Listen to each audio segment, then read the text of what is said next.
Yes. Good evening, all. Good evening, all of you. Yes.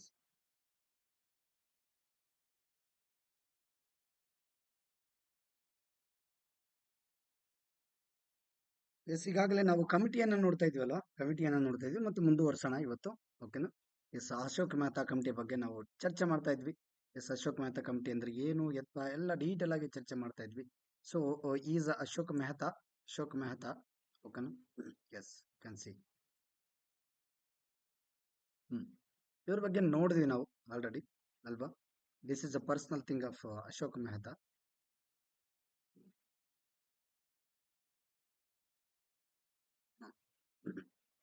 S personal thing you can see. ಓಕೆನಾ? Personal thing ಅವ್ರ ಬಗ್ಗೆ ನೋಡ್ಕೊಳ್ಳಿ. S ಇದು ಇತಿಹಾಸ. ಓಕೆನಾ? ಇದು ಇತಿಹಾಸ, ಇವರ ಇತಿಹಾಸ ಅಂದ್ರೆ ಇವರ ಜೀವನದ ಬಗ್ಗೆ ಸ್ವಲ್ಪ ಒಂದು ಇಂಟ್ರೊಡಕ್ಷನ್. ಸೊ ಇಲ್ಲಿ ನಾವು ಅಶೋಕ ಮೆಹ್ತಾ ಕಮಿಟಿ ಬಗ್ಗೆ ಓದೋಣ. ಓಕೆನಾ? Yes creation of Ashoka Mehta committee ಯಾಕೆ ರಚನೆ ಆಯಿತು, ಹೆಂಗ್ ರಚನೆ ಆಯಿತು, ಯಾವಾಗ ರಚನೆ ಆಯಿತು ಅಂತ ನೋಡೋದಾದ್ರೆ, ಎಸ್ ಒಂದು ನಿಮಿಷ.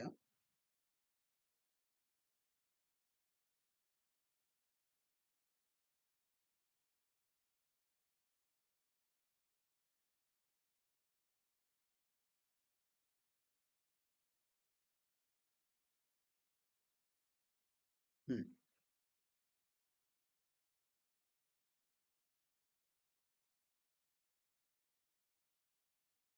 ಇಲ್ಲಿ ನೋಡಿ,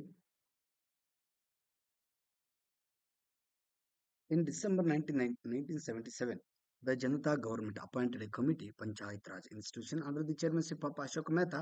ನೋಡಿದ್ವಿ ಯಾಕೆ ರಚನೆ ಆಯ್ತು. ಜನತಾ ಸರ್ಕಾರ ಬಹಳ ದಿನ ಏನಿರುವುದಿಲ್ಲ, ಗೆಲ್ಲುತ್ತೆ. ಓಕೆನಾ? ಇದು ಏನಂತಂದ್ರೆ ಕಾಂಗ್ರೆಸ್ಸೇತರ ಪ್ರಥಮ ಸರ್ಕಾರ. ಓಕೆನಾ? ಪ್ರಥಮವಾಗಿ ಅಧಿಕಾರವನ್ನು ಹಿಡಿದಂತ ಒಂದು ಸರ್ಕಾರ ಕಾಂಗ್ರೆಸ್ ಅನ್ನು ಹೊರತುಪಡಿಸಿದ್ದಾರೆ. ಓಕೆನಾ? ಸೊ ಇವರು ಒಂದು ಭರವಸೆ ಕೊಟ್ಟಿರ್ತಾರೆ, ಅಧಿಕಾರದಲ್ಲಿ ವಿಕೇಂದ್ರೀಕರಣ ತರ್ತೀವಿ, ನಾವು ಸ್ಥಳೀಯ ಮಟ್ಟದಲ್ಲಿ ಹೆಚ್ಚಿನ ಆದ್ಯತೆ ಕೊಡ್ತೀವಿ ಅಂತೇಳಿ ಭರವಸೆ ಕೊಟ್ಟಿರ್ತಾರೆ ಜನರಿಗೆ.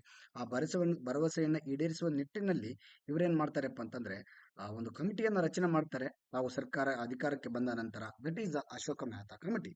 ಓಕೆನಾ? ಅಶೋಕ ಮೆಹ್ತಾ ಈ ಕಮಿಟಿ ಕೊಟ್ಟಂತ ಒಂದು ರಿಪೋರ್ಟ್ ಅಲ್ಲಿ ಸುಮಾರು 132 ರೆಕಮೆಂಡೇಶನ್ಗಳು ಇರ್ತವೆ. ನಾವು ಆಲ್ರೆಡಿ ನೋಡಿದ್ವಿ, ಇದ್ರ ಬಗ್ಗೆ ಚರ್ಚೆ ಕೂಡ ಮಾಡಿದ್ವಿ. 1978ರಲ್ಲಿ ಇದನ್ನ ಸಬ್ಮಿಟ್ ಮಾಡ್ತಾರೆ. ಓಕೆನಾ?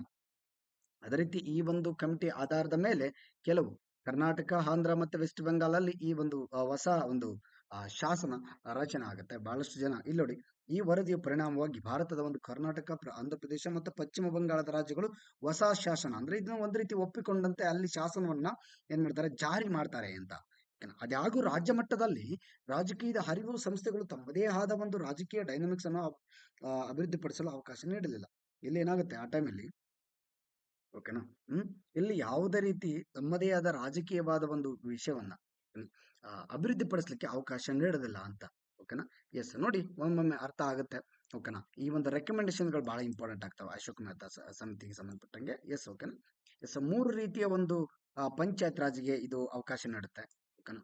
ಮೂರು ರೀತಿ, ಫಸ್ಟ್ ಯಾವುದು ಬಲವಂತರಾಯ್ ಮೆಹ್ತಾ ಸಮಿತಿ ಮೂರು ರೀತಿ ಕೊಟ್ರೆ, ಬಟ್ ಇದು ಎರಡು ರೀತಿ ಕೊಡುತ್ತೆ. ಎರಡು ರೀತಿಯ ಒಂದು ಪಂಚಾಯತ್ ವ್ಯವಸ್ಥೆಗೆ ಅವಕಾಶ ನೀಡುತ್ತೆ.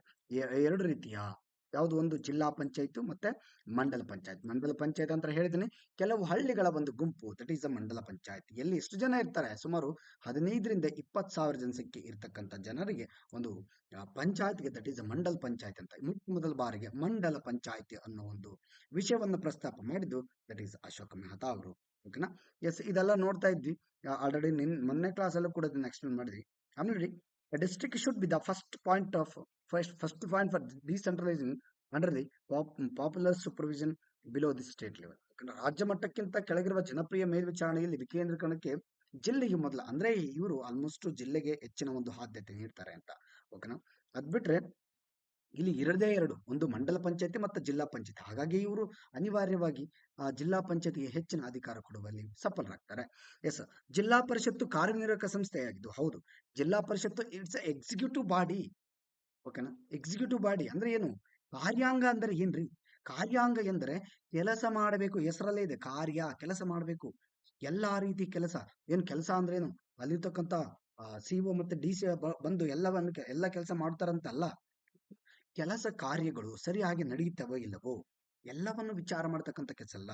ಆಮೇಲೆ ಆ ಒಂದು ಕೆಲಸವನ್ನು ಅಭಿವೃದ್ಧಿಯ ಒಂದು ಹಂತಕ್ಕೆ ಯಾವ ರೀತಿ ಒಯ್ಬೇಕು ಅನ್ನೋ ಒಂದು ಯೋಜನೆಗಳನ್ನ ಅಥವಾ ಪ್ಲಾನ್ಗಳನ್ನ ಮಾಡ್ತಕ್ಕಂಥದ್ದು ದಟ್ ಇಸ್ ಜಿಲ್ಲಾ ಪರಿಷತ್ತಿಗೆ ಅದು ಬಿಟ್ಟಿರುತ್ತೆ. ಸೊ ಹಾಗಾಗಿ ಇಲ್ಲೇನಾಗುತ್ತೆ, ಕಾರ್ಯನಿರ್ವಾಹಕ ಕಾರ್ಯನಿರ್ವಾಹಕ ಸಂಸ್ಥೆಯಾಗಿ ಕೆಲಸ ಮಾಡಬೇಕು ಜಿಲ್ಲಾ ಪರಿಷತ್ತು ಅಂತೇಳಿ ಅಶೋಕ್ ಮೆಹ್ತಾ ಅವರು ಹೇಳ್ತಾರೆ. ಒಂದು ರೀತಿಯಾಗಿ ಇವರು ಜಿಲ್ಲೆಗೆ ಹೆಚ್ಚಿನ ಒಂದು ಆದ್ಯತೆ ಕೊಡ್ತಾರೆ ಅಂದ್ರೆ ತಪ್ಪಾಗದು. ಓಕೆನಾ. ಎಸ್, ಜಿಲ್ಲಾ ಮಟ್ಟದಲ್ಲಿ ಯೋಜನೆ ಮಾಡುವ ಜವಾಬ್ದಾರಿಯನ್ನು ಕೂಡ ವಹಿಸ್ತಾರೆ ಇವರಿಗೆ. ಓಕೆನಾ. ಎಸ್, ಎಲ್ಲವನ್ನು ನೋಡಿದ್ವಲ್ಲ ಆಲ್ಮೋಸ್ಟ್ ಇಲ್ಲಿ ಇದನ್ನೆಲ್ಲ ನೋಡಿದ್ವಿ. ಆ ಆ ಚುನಾವಣೆಯಲ್ಲಿ ರಾಜಕೀಯ ಪಕ್ಷಗಳ ಅಧಿಕೃತ ಭಾಗವಹಿಸಿಕೆ ಇರಬೇಕು. ರಾಜಕೀಯ ಪಕ್ಷಗಳು ಭಾಗವಹಿಸಬೇಕು ಅಂತ ಹೇಳ್ತಾರೆ. ಗ್ರಾಮ ಮಟ್ಟದಲ್ಲಿ ಅಥವಾ ಈ ಒಂದು ಸ್ಥಳೀಯ ಮಟ್ಟದ ಚುನಾವಣೆಗಳಿಗೆ ರಾಜಕೀಯ ಪಕ್ಷಗಳು ಭಾಗವಹಿಸುವುದರಿಂದ ಇಲ್ಲಿ ಒಂದು ರೀತಿ ಆಡಳಿತದ ಒಂದು ಇನ್ಫ್ಲುಯೆನ್ಸ್ ಸ್ಟಾರ್ಟ್ ಆಗುತ್ತೆ. MLA ಹೇಳಿದ್ದು MP ಹೇಳಿದ್ದೆ ನಡೆಯುತ್ತೆ ಆ ಒಂದು ಹಳ್ಳಿಯಲ್ಲಿ. ಆ ತರ ಆಗ್ಬಾರ್ದು ಅನ್ನೋದು ಆ ಕೆಲವು ಕಮಿಟಿಲಿ ಉದ್ದೇಶ ಇರುತ್ತೆ. ಆದ್ರೆ ಇವರು ಅಶೋಕ್ ಮೆಹ್ತಾ ಅವರು ಭಾಗವಹಿಸಿಕೆ ಇರಬೇಕು ಅಂತ ಹೇಳ್ತಾರೆ. ಕೆಲವು ಕಮಿಟಿಯಲ್ಲಿ ಮುಂದೆ ನೋಡೋಣ, ಈ ಮುಂದೆ ಕಮಿಟಿಗಳು ಕೆಲವು ಇದನ್ನ ತಿರಸ್ಕಾರ ಮಾಡ್ತಾರೆ, ಆ ತರ ಇರಬಾರ್ದು ಅಂತಾನು ಹೇಳ್ತಾರೆ. ಹೌದು, ಒಂದ್ ರೀತಿ ನೀವು ಯೋಚನೆ ಮಾಡಿ. ಆ ಇವಾಗ ಗ್ರಾಮ ಪಂಚಾಯತಿಯಲ್ಲಿ ಯಾವುದೋ ಒಂದು ರಾಜಕೀಯ ಇನ್ಫ್ಲುಯೆನ್ಸ್ ಆದ್ರೆ ನಿಮ್ಮ ಒಂದು ಗ್ರಾಮಗಳು ಡೆವಲಪ್ಮೆಂಟ್ ಆಗೋದು ಕಡಿಮೆ ಆಗುತ್ತೆ. ಸರ್, ಇನ್ಫ್ಲುಯೆನ್ಸ್ ಆಗ್ಬಿಟ್ರೆ ಡೆವಲಪ್ಮೆಂಟ್ ಹೆಂಗ್ ಕಡಿಮೆ ಆಗುತ್ತೆ? ಹೌದಲ್ವಾ? ರಾಜಕೀಯವಾಗಿ ಯಾರ್ದೋ ಮಾತನ್ನು ಕೇಳಿದಾಗ ಇವಾಗ ಯಾರ್ದೋ ಕೆಲಸ ಮಾಡ್ತಿರ್ತಾನೆ, ಅಲ್ಲಿ ಕೆಲಸ ಮಾಡೋನ್ಗೆ ಜವಾಬ್ದಾರಿ ಕೊಡೋದು ಬಿಟ್ಟು ಯಾರೋ ಒಂದು ಭ್ರಷ್ಟಾಚಾರ ಮಾಡುವಂತ ವ್ಯಕ್ತಿಗೆ ಕೊಟ್ಟಂತ ಆಗುತ್ತೆ.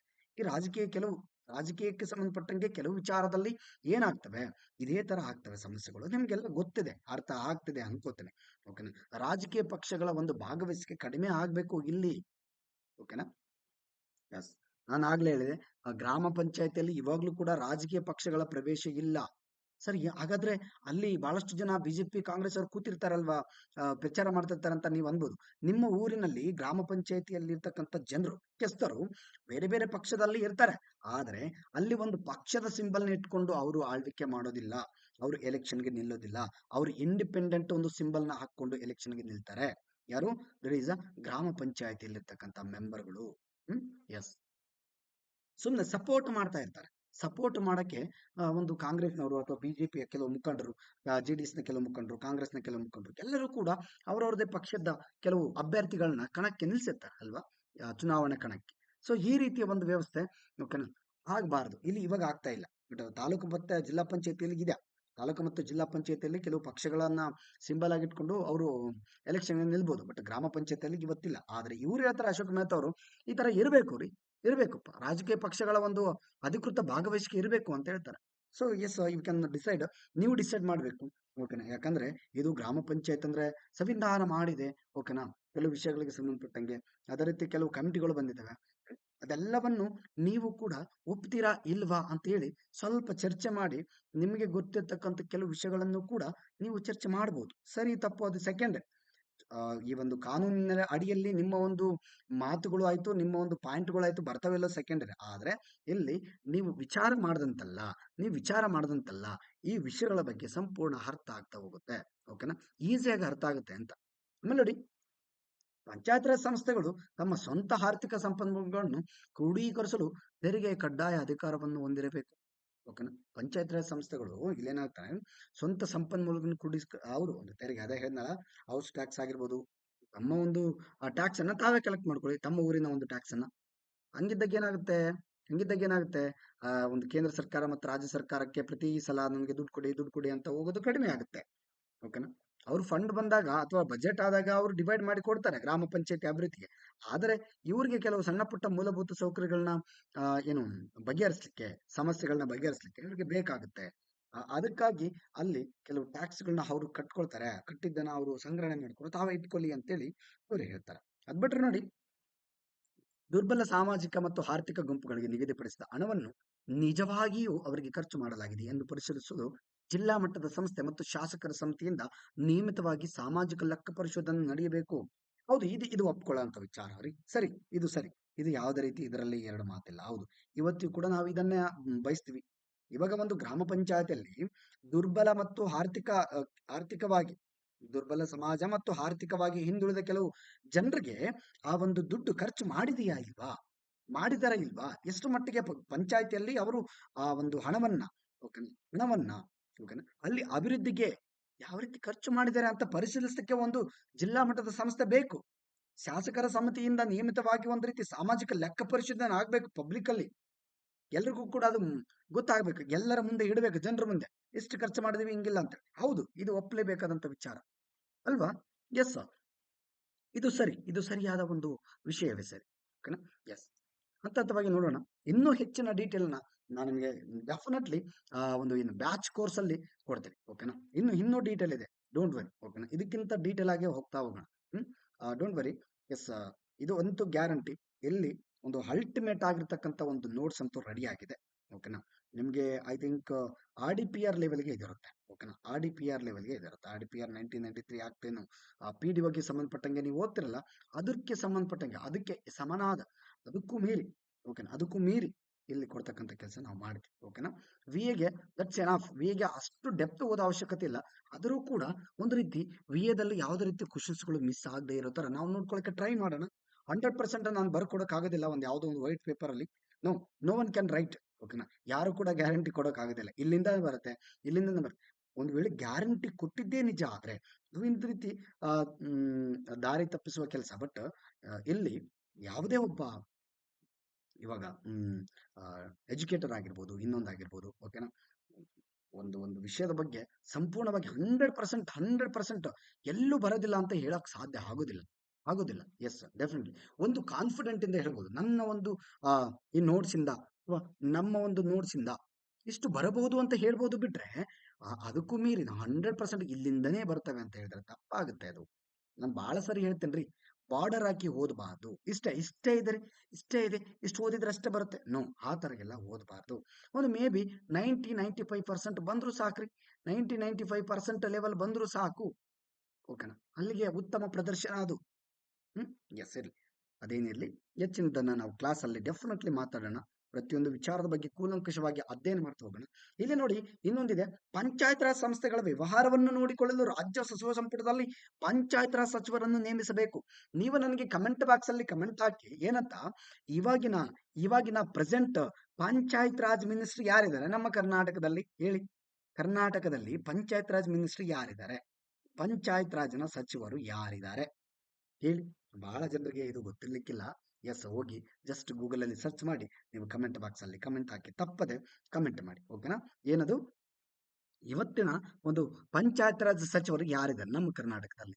ಇವ್ರೇನ್ ಹೇಳ್ತಾರೆ ಅಂತಂದ್ರೆ, ಅಶ್ವಥ್ ಮೆಹ್ತಾ ಅವರು, ಪಂಚಾಯತ್ ರಾಜ್ ಸಂಸ್ಥೆಗಳ ವ್ಯವಹಾರವನ್ನು ನೋಡಿಕೊಳ್ಳಲು ಒಂದು ರಾಜ್ಯ ಸಚಿವ ಸಂಪುಟದಲ್ಲಿ ಪಂಚಾಯತ್ ರಾಜ್ ಸಚಿವರನ್ನು ನೇಮಿಸಬೇಕು. ಇವತ್ತು ನಮ್ಮಲ್ಲಿ ಕರ್ನಾಟಕದಲ್ಲಿ ಪಂಚಾಯತ್ ರಾಜ್ ಸಚಿವರು ಇದ್ದಾರೆ. ಓಕೆನಾ?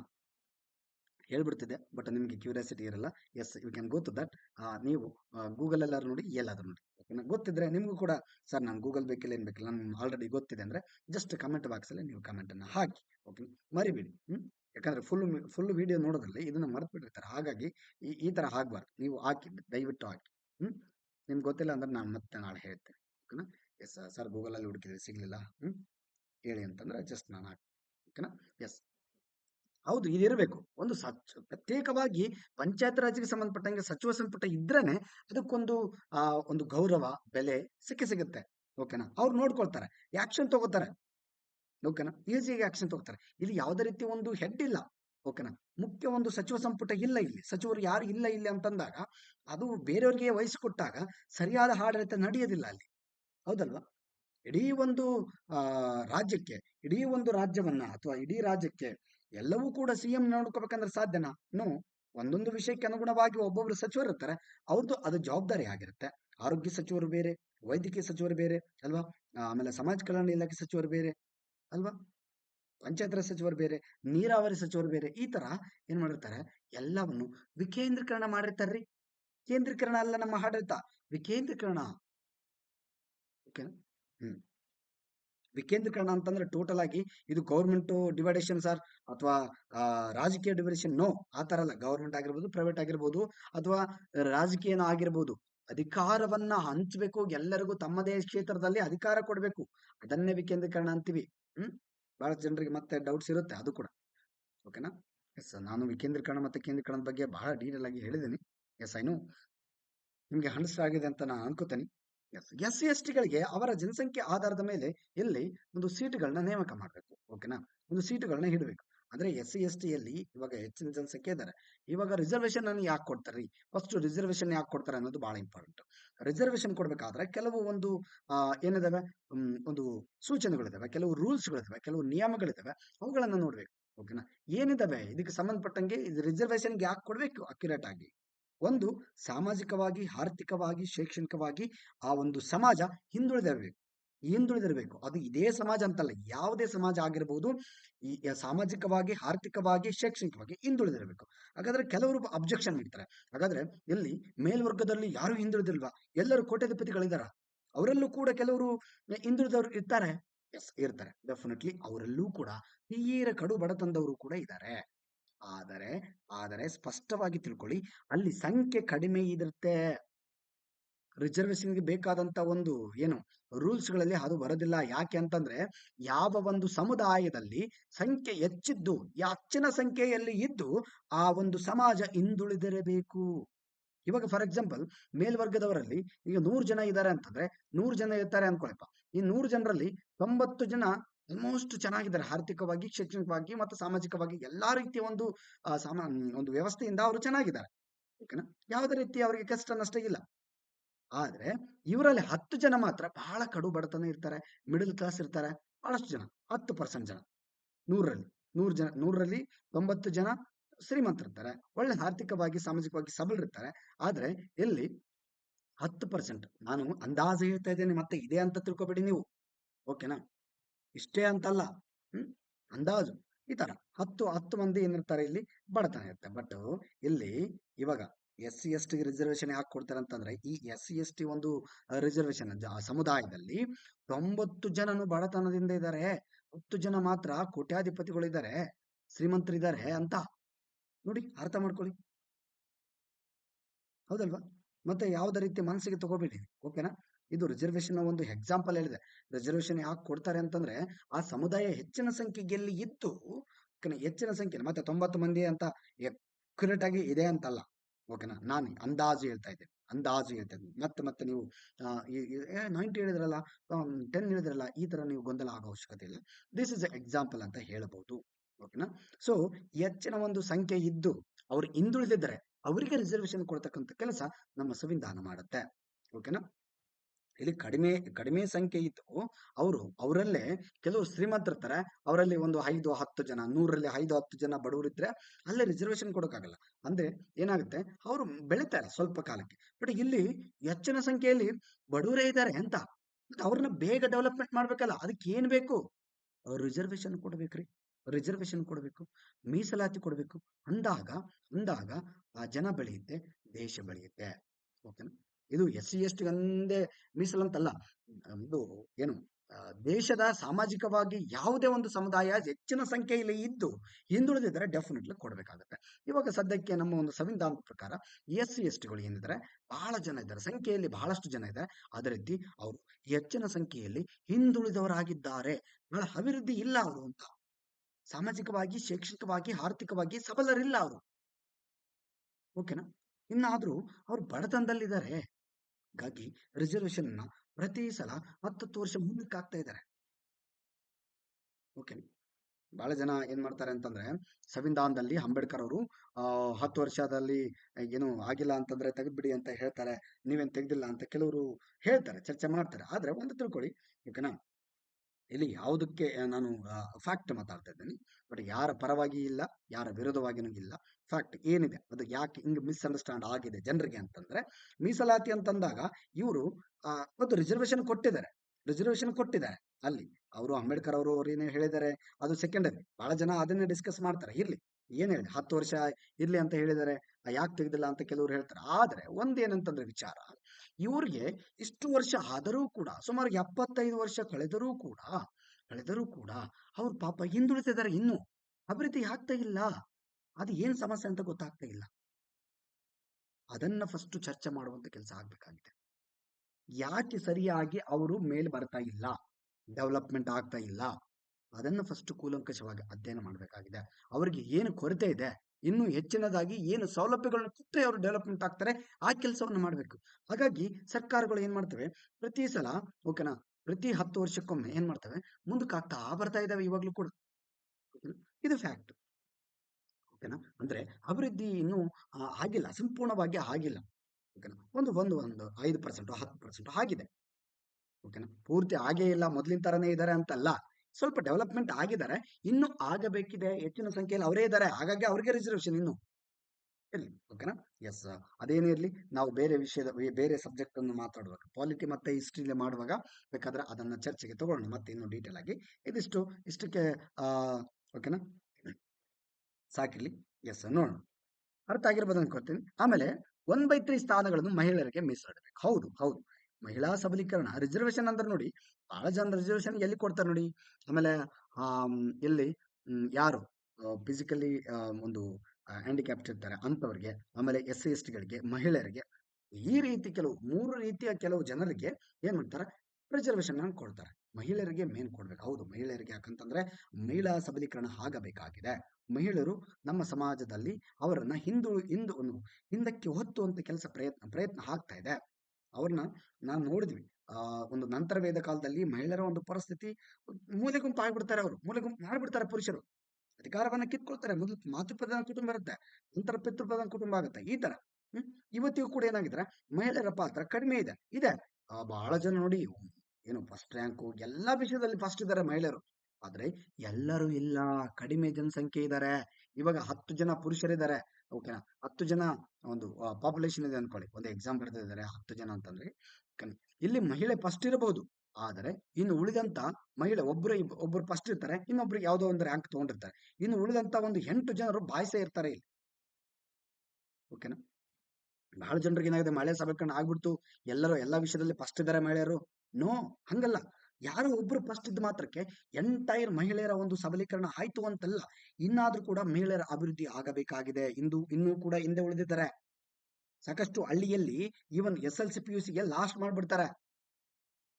ತಂದೆ ತಾಯಿ ಓದಿಸೋದಿಲ್ಲ ಮುಂದಕ್ಕೆ. ಗ್ರಾಮ ಮಟ್ಟದಲ್ಲೇ ಜನಸಂಖ್ಯೆ ಹೆಚ್ಚಿರುತ್ತೆ. ಸ್ವಲ್ಪ ಡೆವಲಪ್ಮೆಂಟ್ ಆದ ಜನ ನನ್ನ ಮಗಳು ಓದ್ಲಿಪ್ಪ ಅಂತೇಳಿ ಓದಿಸ್ತಾರೆ. ಎಲ್ಲರ ಮನೆಯಲ್ಲೂ ಇದೇ ತರ ಪರಿಸ್ಥಿತಿ ಇರೋಲ್ಲ ರೀ. ಓಕೆನಾ.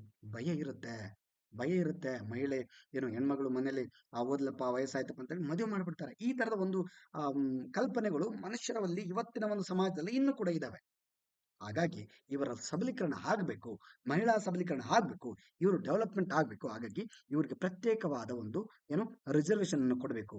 1ರಲ್ಲಿ 3ರಲ್ಲಿ ಒಬ್ಬರು ಮಹಿಳೆಯರಿಗೆ ಒಂದು ಸ್ಥಾನವನ್ನ ನೀಡಬೇಕು ಗ್ರಾಮ ಪಂಚಾಯತಿಯಲ್ಲಿ ಅಂತ ಹೇಳುದು. That is by Ashoka Mehta ಅವರು ಇದನ್ನ ಹೇಳ್ತಾರೆ. ಅಶೋಕ ಮೆಹ್ತಾ ಅವರು ಏನ್ ಹೇಳ್ತಾರೆ, 1/3 ಸ್ಥಾನಗಳಲ್ಲಿ ಮಹಿಳೆಯರಿಗೆ ಒಂದು ಅವಕಾಶ ಕೊಡಬೇಕು, ರಿಸರ್ವೇಶನ್ ಕೊಡಬೇಕು. ಅಂದ್ರೆ 1/3 ಅಂದ್ರೆ ಏನು, 3ರಲ್ಲಿ ಒಬ್ಬರು ಮಹಿಳೆಯರು ಇರಬೇಕು, ಇನ್ನು ಉಳಿದವರು ಪುರುಷರಲ್ಲಿ ಅಂತ. ಅದರಲ್ಲಿ SC ST ಗೆ ಒಂದಿರುತ್ತೆ ಅನ್ಕೊಳ್ಳಿ, ಇಲ್ಲ ಅಂತಂದ್ರೆ ಇನ್ನೊಂದು ಬೇರೆ, ಈ ತರ ಡಿವೈಡೇಷನ್ ಆಗಿರುತ್ತೆ. ಬಟ್ ಇದು ಜನರಲ್ ಆಗಿ ಒಂದು ರಿಸರ್ವೇಶನ್. ಬಟ್ SC ST ಸಂಬಂಧಪಟ್ಟಂಗೆ ಅವರ ಜನಸಂಖ್ಯೆ ಆಧಾರದ ಮೇಲೆ ಅವರಿಗೆ ಸಪ್ರೇಟ್ ರಿಸರ್ವೇಶನ್. ಮತ್ತೆ ಈ 1/3ದಲ್ಲಿ ಅವರು ಪಾರ್ಟಿಸಿಪೇಟ್ ಮಾಡೋದಿಲ್ಲ. ಓಕೆನಾ. ಇವ್ರದ್ದು ಸಪ್ರೇಟ್. ಇಲ್ಲಿ ಅದನ್ನ ಸ್ಪಷ್ಟವಾಗಿ ಓದಿ, ಲೈನ್ ಒಂದೊಂದು ಲೈನ್ ಕೂಡ ಬಹಳ ಇಂಪಾರ್ಟೆಂಟ್ ರೀ ಓದುವಾಗ. ಓಕೆನಾ. ಓದುವಾಗ ಕೆಲವ್ರಿಗೆ ಒಂದು 5-6 ವರ್ಷ ಓದಿರ್ತಾರೆ, ಅದು ಯಾವಾಗೋ ಅರ್ಥ ಆಗುತ್ತೆ. ಆ ಲೈನನ್ನ ಅಬ್ಸರ್ವ್ ಮಾಡಿರಲ್ಲ ಅಷ್ಟೊಂದು ಸರಿಯಾಗಿ. ಆ ತರ ಆಗ್ಬಾರ್ದು. ಒಂದೊಂದು ಪದವನ್ನು ಕೂಡ ಸೂಕ್ಷ್ಮವಾಗಿ ಅಬ್ಸರ್ವೇಷನ್ ಮಾಡಿ ಓದ್ಬೇಕು, ಅದಕ್ಕೆ ಯಾವುದೇ ಸಬ್ಜೆಕ್ಟ್ ಆಗ್ಲಿ. ಅಂದಾಗ ಆ ಸಬ್ಜೆಕ್ಟ್ ನ ಹಿಡಿತ ನಿಮಗೆ ಬರುತ್ತೆ. ಸಬ್ಜೆಕ್ಟ್ ಅಲ್ಲಿ ಹಿಡಿತ ಯಾಕೆ ಸಾಧಿಸಕ್ ಆಗೋದಿಲ್ಲ, 4-5 ವರ್ಷ ಓದಿದ್ರು ಕೂಡ ಒಂದು 2 ಸಬ್ಜೆಕ್ಟ್ ಅಲ್ಲಿ ಹಿಡಿತ ಸಾಧಿಸಲಿಕ್ಕೆ ಕೆಲವರಿಗೆ ಕಷ್ಟ ಆಗುತ್ತೆ, ಎಲ್ಲರಿಗಲ್ಲ ಕೆಲವರಿಗೆ. ಆತರ ಯಾಕಾಗುತ್ತೆ ಅಂತಂದ್ರೆ ಇವಾಗ ಓದುವ ರೀತಿ ಸ್ವಲ್ಪ ಭಿನ್ನವಾಗಿದ್ದಾಗ ಮಾತ್ರ. ಓಕೆನಾ. ಅವಾಗ ಎಲ್ಲಾ ಸಬ್ಜೆಕ್ಟು ನಮ್ಮ ಹಿಡಿತಕ್ಕೆ ಬರ್ತವೆ. ಓಕೆನಾ. ಎಸ್. ಇನ್ನೊಂದು ಹೇಳೋದಾದ್ರೆ, ರಾಜ್ಯ ಸರ್ಕಾರ ಪಂಚಾಯತ್ ರಾಜ್ ಸಂಸ್ಥೆಗಳನ್ನು ರದ್ದುಗೊಳಿಸಬಾರದು. ಹೌದು, ಇದೆ ಹೇಳುತ್ತೆ. ಹೌದು, ಪಂಚಾಯತ್ ರಾಜ್ ಸಂಸ್ಥೆಗಳನ್ನು ರದ್ದುಗೊಳಿಸಬಾರದು. ಕಡ್ಡಾಯವಾಗಿ ಅಧಿವೇಶನದ ಸಂದರ್ಭದಲ್ಲಿ ಅಧೀನದ ದಿನಾಂಕದಿಂದ 6 ತಿಂಗಳೊಳಗೆ ಚುನಾವಣೆಯನ್ನು ನಡೆಸಬೇಕು. ಓಕೆನಾ. ಎಲ್ಲಿ ಎಸ್ ಇಲ್ಲಿ ನೋಡಿ. ಓಕೆನಾ. ಹ್ಮ್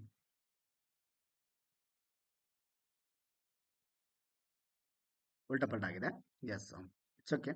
ಈ ಇದು ಇದು ಇದು ಫಸ್ಟ್ ಬರಬೇಕಾಗಿತ್ತು, ಕನ್ನಡದಲ್ಲಿ ಉಲ್ಟಾ ಪಲ್ಟಾ ಆಗಿದೆ ಅಷ್ಟೇ, ಡೋಂಟ್ ವರಿ. ಓಕೆನಾ. ಇದನ್ನ ಎಕ್ಸ್ಪ್ಲೇನ್ ಮಾಡ್ತೀನಿ first. The state government should not supersede the panchayat raj institution in case of ಇಂಪ್ಯೂಟಿವ್ suppression. Election should be held within the 6 month. ಇಲ್ಲಿ ಸೂಪರ್ಸೀಡ್ ಅನ್ನೋ ಒಂದು ಪದ ಬರುತ್ತೆ. ಸೂಪರ್ಸೀಡ್ ಅನ್ನೋ ಒಂದು ಪದ ಬರುತ್ತೆ. ಏನು ಸೂಪರ್ಸೀಡ್ ಅನ್ನೋ ಪದ, ಇದ್ರ ಬಗ್ಗೆ ನೀವು ತಿಳ್ಕೊಳ್ಳಿ. ಏನ್ ಹೇಳ್ತಾರೆ, ರಾಜ್ಯ ಸರ್ಕಾರ ಪಂಚಾಯತ್ ರಾಜ್ ಸಂಸ್ಥೆಗಳನ್ನ ರದ್ದುಗೊಳಿಸಬಾರದು. ಕಡ್ಡಾಯವಾದ ಅಧಿವೇಶನದ ಸಂದರ್ಭದಲ್ಲಿ ಆ ದಿನದ ದಿನಾಂಕದಿಂದ ಇನ್ ಕೇಸು ಇಲ್ಲಿ ನೋಡಿ, ಸೂಪರ್ಸೀಡ್ ಅಂದ್ರೆ ಫಸ್ಟ್ ಅರ್ಥ ಮಾಡ್ಕೊಳ್ಳಿ. ಏನ್ ಹೇಳುತ್ತೆ ಇವು ಅಶೋಕ್ ಮೆಹ್ತಾ ಸಮಿತಿ, ಪಂಚಾಯತ್ ರಾಜ್ ಒಂದು ಇನ್ಸ್ಟಿಟ್ಯೂಷನ್ಗಳನ್ನ ಸೂಪರ್ಸೀಡ್ ಗೌರ್ಮೆಂಟ್ ಮಾಡಬಾರ್ದು. ಎಕ್ಸಾಮ್ ಒಂದು ಬುಕ್ಸ್ಗಳಲ್ಲಿ ಇಷ್ಟೇ ಇರುತ್ತೆ, ನಿಮ್ಗೆ ಇಷ್ಟೇ ಕೊಟ್ಟಿರ್ತಾನೆ. ಬಟ್ ಸೂಪರ್ಸೀಡ್ ಅಂದ್ರೆ ಏನು ಅದನ್ನ ಅರ್ಥ ಮಾಡಿಸೋದಕ್ಕೆ ಒಬ್ರು ಬೇಕು ನಿಮ್ಗೆ. ಸೊ ಅದಕ್ಕೆ ಕೋಚಿಂಗ್ ಇರೋದು. ಓಕೆನಾ. ಸೊ ಹಾಗಾಗಿ ಇಲ್ಲಿ ಕೆಲವು ವಿಷಯಗಳನ್ನ ಸ್ವಲ್ಪ ಡೀಪ್ ಆಗಿ, ಓಕೆನಾ, ಅವುಗಳ ಒಂದೊಂದು ಪದವನ್ನು ಅರ್ಥ ಮಾಡ್ತಕ್ಕಂಥ ಕೆಲಸ ಏನ್ ಮಾಡ್ತಾರೆ ಇಲ್ಲಿ ನಿಮ್ಮ ಶಿಕ್ಷಕರು ಮಾಡ್ತಾರೆ. ಓಕೆನಾ. ಎಸ್. ನೋಡಿ, ಸೂಪರ್ಸೀಡ್ ಎಂದರೆ ಏನು? ಸೂಪರ್ಸೀಡ್ ಅಂದ್ರೆ ಪಂಚಾಯತ್ ರಾಜ್ ಸಂಸ್ಥೆಗಳಲ್ಲಿ ಯಾವುದೋ ಒಂದು ಭ್ರಷ್ಟಾಚಾರ ಆಗಿರುತ್ತೆ, ಹಗರಣ ಆಗಿರುತ್ತೆ, ಕೆಲವು ಪಕ್ಷಗಳು ಅವ್ರ ಪಕ್ಷದವರು ವಿರೋಧ ಪಕ್ಷದವರಾಗಿರ್ಬೋದು ಅಥವಾ ಆಡಳಿತ ಪಕ್ಷದವರಾಗಿರ್ಬೋದು, ಇಲ್ಲಿ ಗೊಂದಲ ಬಂದು, ಓಕೆನಾ, ಏನಾಗುತ್ತೆ ಇಲ್ಲಿ ಅದು ಸರ್ಕಾರಕ್ಕೆ ಗಮನಕ್ಕೆ ಬರುತ್ತೆ. ಇಲ್ಲಿ ಇವರಿಬ್ಬರ ಮಧ್ಯೆ ಗೊಂದಲ ಆಗ್ತಾ ಇರುತ್ತೆ, ಜಗಳ ಆಗ್ತಾ ಇರುತ್ತೆ. ವಿರೋಧ ಪಕ್ಷದವರು ಊರಿನಲ್ಲಿ ಕೆಲವರು ಆಡಳಿತ ಪಕ್ಷದಲ್ಲಿ ಇರ್ತಕ್ಕಂಥ ಜನರ ಮೇಲೆ ಟೀಕೆಗಳನ್ನ ಮಾಡ್ತಾ ಇರ್ತಾರೆ, ಕಂಪ್ಲೇಂಟ್ಗಳನ್ನ ಮಾಡ್ತಾ ಇರ್ತಾರೆ ಪ್ರತಿ ಸಲ. ಹಾಗಾಗಿ ಇದು ಯಾವಾಗ ಸರ್ಕಾರದ ಗಮನಕ್ಕೆ ಬರುತ್ತೆ, ಅವಾಗ ಏನ್ ಮಾಡ್ತಾರಪ್ಪ ಅಂತಂದ್ರೆ ಆ ಒಂದು ಸರ್ಕಾರಗಳು ಇದನ್ನ ಈ ಒಂದು ಸಂಪೂರ್ಣವಾದ ಒಂದು ಪಂಚಾಯತ್ ರಾಜನ ಮತ್ತೆ ಎಲೆಕ್ಷನ್ ಮಾಡೋ ಒಂದು ಸಾಧ್ಯತೆ ಇರುತ್ತೆ. ಓಕೆನಾ. ಇದನ್ನ ರದ್ದುಗೊಳಿಸಬಾರದು, ಆ ಸರ್ಕಾರವನ್ನ ರದ್ದುಗೊಳಿಸಬಾರದು ಅಂತ ಹೇಳ್ತಾರೆ ಇವರು. ರದ್ದುಗೊಳಿಸಬಾರದು. ಹಾಗೇನಾದ್ರೂ ಆದ್ರೆ ಅವರಿಗೆ ತಕ್ಕ ಪನಿಷ್ಮೆಂಟ್ ಕೊಡ್ಬೇಕು. ಬಿಟ್ರೆ ಸಂಪೂರ್ಣವಾಗಿ ಆ ಒಂದು ಇವಾಗ ಎಲೆಕ್ಷನ್ ನಲ್ಲಿ ಗೆದ್ದಿರ್ತಾರೆ 2-3 ತಿಂಗಳಲ್ಲಿ ಅವ್ರ ಬಗ್ಗೆ ಕಂಪ್ಲೇಂಟ್ ಬಂತು ಅಂತೇಳಿ ಗೌರ್ಮೆಂಟ್ ಸಂಪೂರ್ಣವಾಗಿ ಆ ಸರ್ಕಾರವನ್ನ ಡಿಸ್ಮಿಸ್ ಮಾಡಿತು ಅಥವಾ ಮತ್ತೆ ಎಲೆಕ್ಷನ್ ಮಾಡ್ಬೇಕು, ನಿಮ್ ಸರ್ಕಾರ ಬೇಡ ಅಂತಂದ್ರೆ ಹೆಂಗಾಗತ್ತೆ ಅಲ್ವಾ? ಎಷ್ಟು ಸಂಕಟ ಆಗುತ್ತೆ ಮನುಷ್ಯನಿಗೆ. ಸೊ ಹಾಗಾಗಿ ಇಲ್ಲಿ ಏನಾಗ್ಬೇಕಂತಂದ್ರೆ, ಯಾವಾಗಾದ್ರೂ ಭ್ರಷ್ಟಾಚಾರ ಆಯ್ತು ಪಂಚಾಯತಿಲಿ, ಓಕೆನಾ, ಕೆಲವು ಗೊಂದಲಗಳು ಆದವು ಅಂತಂದ್ರೆ ಡೈರೆಕ್ಟ್ ಆಗಿ ಗೌರ್ಮೆಂಟ್ ಅದನ್ನ ರದ್ದುಗೊಳಿಸುವ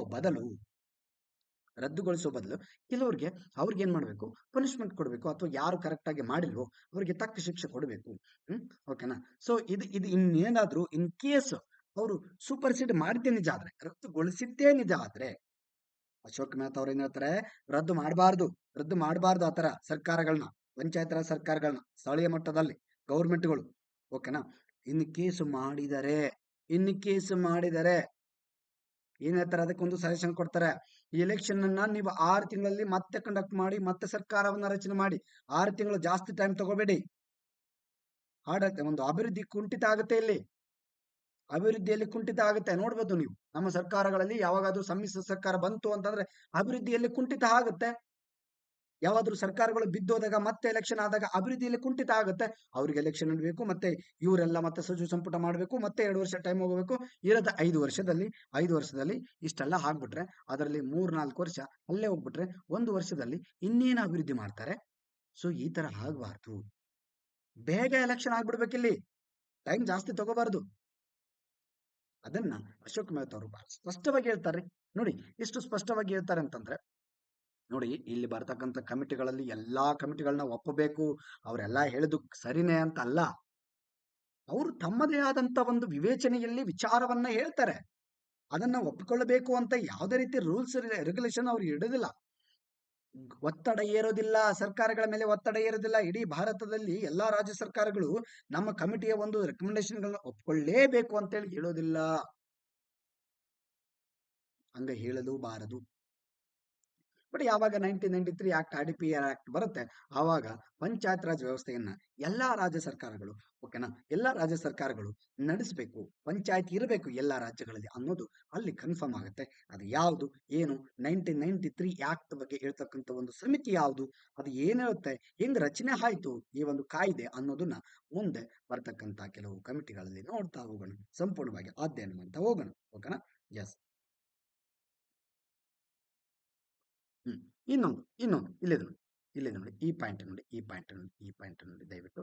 ಈ ಪಾಯಿಂಟ್ ಫಸ್ಟ್ ಇದೆ, ಈ ಪಾಯಿಂಟ್ ಕನ್ನಡ ಇಂಗ್ಲಿಷ್ ಅಲ್ಲಿ ಫಸ್ಟ್ ಇದೆ, ಕನ್ನಡದಲ್ಲಿ ಸೆಕೆಂಡ್ ಇದೆ. ಓಕೆನಾ. ರಿವರ್ಸ್ ಆಗಿದೆ, ಇರ್ಲಿ, ಇಟ್ಸ್ ಓಕೆ, ಡೋಂಟ್ ವರಿ.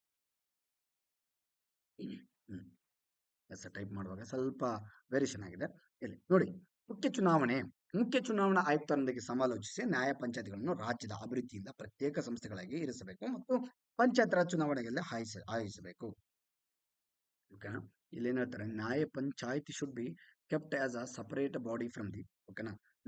ನ್ಯಾಯ ಪಂಚಾಯತಿಗಳು ಇರಬೇಕು ಅಂತ ಹೇಳ್ತಾರೆ. ನ್ಯಾಯ ಪಂಚಾಯತಿಗಳು ಏನ್ ಸರಿ ಅನ್ಸುತ್ತಾ?